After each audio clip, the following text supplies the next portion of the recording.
এখন আমার হাতে যে জিনিসটা দেখছো বালতির মধ্যে ছাই মাটি আর এর সাথে আমি এপসাম সল্ট সামান্য মাখাবো।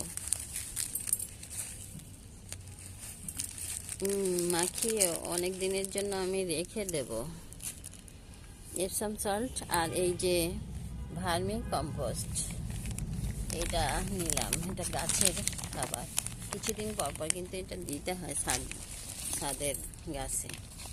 তো যদি ছাদের গাছে আমরা এটা না দিই তাহলে কিন্তু ছাদের গাছে তো আসলে কিছু পায় না, সেরকম মাটির মতো কিছু পায় না। তাই ছাদ বাগানে এই জিনিসগুলো গাছের খাবার হিসাবে দিতে হবে। আর গাছের খাবার হিসাবে দিলে গাছ পুষ্টি পাবে। তো আমি এখন এটা দিব। আমি একটু বেগুন গাছে গোড়ায় এটা দিয়ে দেব যাতে ওর খাবারটা ঠিকঠাক থাকে।